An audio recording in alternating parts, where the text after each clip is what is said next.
Howdy, ladies and gentlemen. My name is Admin, and welcome to another update for the Machines Datapack. This is version 1.4, and today we have one new machine added to the pack. And that is this beautiful monstrosity that we're currently looking at. This machine right here is the Chunk Loader. And while it might look pretty cool, it also has quite the awesome functionality to it. So let's check that out. To get started, we're going to need to be able to craft the Chunk Loader. To do that, we're going to need a custom crafter. That's a dropper facing upwards with a crafting table thrown on top. Once we have this, we're not actually quite done yet. We need to make a machine crafter. To do that, we need 3 obsidian on each side, crafting table in the middle, diamond on top, iron block at the bottom, and we get our machine crafter. This is a block, so just place it down into the world like a normal block. And if you ever need to remember that recipe, you can press L to bring up the in-game recipes, and we can see the machine crafter's recipe right here on its own tab. Or if you go to the WAS Datapacks tab, you have the Machines Datapack and its recipe here.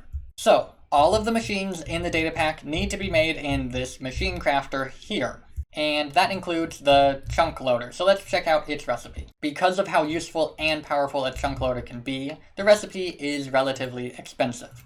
There are 3 netherite ingots on the top, nether star in the middle, a diamond block left to right of it, then we have obsidian left and right, and then finally an eye of ender at the bottom, and we get ourselves a Chunk Loader. This is a block that can be placed into the world. So place it down like you would any block.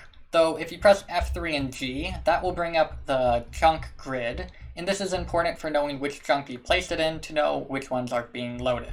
But if we place it down, you can see if it is a valid place for it to be placed, you'll hear a sound effect, and particles will display, and the star in the middle will be spinning. If you want to pick it back up, simply break the base of it, and it will drop back as an item into the world. And with it broken, the chunks that it was loading no longer load.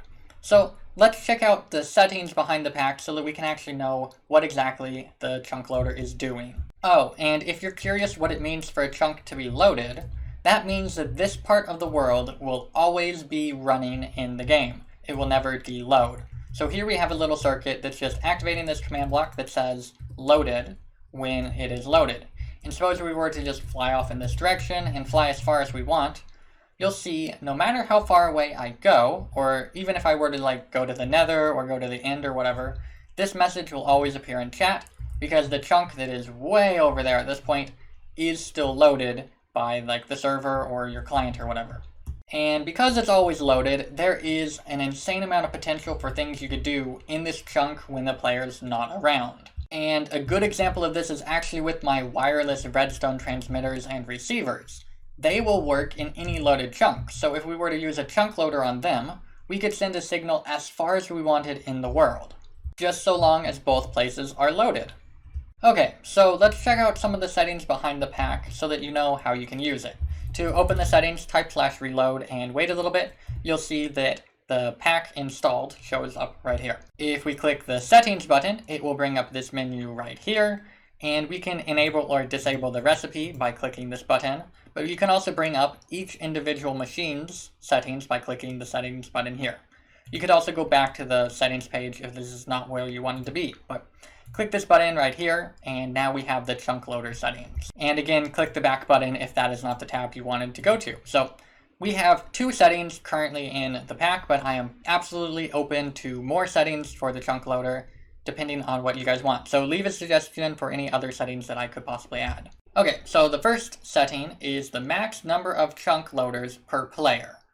By default, it's set to 5, and if you place your 6th chunk loader, it will not actually be active. So let's demonstrate this. So currently, like I said, it's set to 5. So we have 1, so now 2, 3, 4, 5. So they're all active, but then I place down my 6th one, and you'll see there's no beam of light, the star is not spinning, and there's none of the other particles to indicate that it is active. If you were to say break one of these, this one will not activate. You will need to break it and place it down again for it to actually activate. And as a heads up to you server owners, suppose you were to reduce this right now, you'll see that all of them still stay active.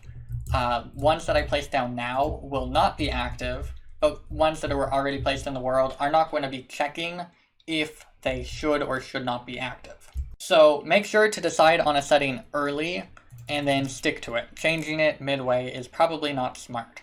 Okay, so the other setting is the range of the chunk loader. So this is the amount of chunks that are going to be loaded when you place down a chunk loader. Currently, it is set to load a 3x3 area. So if we place this down and then run this command, force load query, this will tell us how many chunks are loaded. So a 3x3 would be 3 times 3, which is 9. So there are 9 chunks that are currently loaded. But when we break this and we run this again, there are no chunks currently loaded. But if we click on this button right here, you can see if we click on it, it will go to a 5x5, then a 7x7, then a 1x1, and it will cycle through those 4 options. So 1x1 is obviously going to be 1 chunk, 3x3 is 3 chunks, then of course we have 5x5, so that's 25 chunks.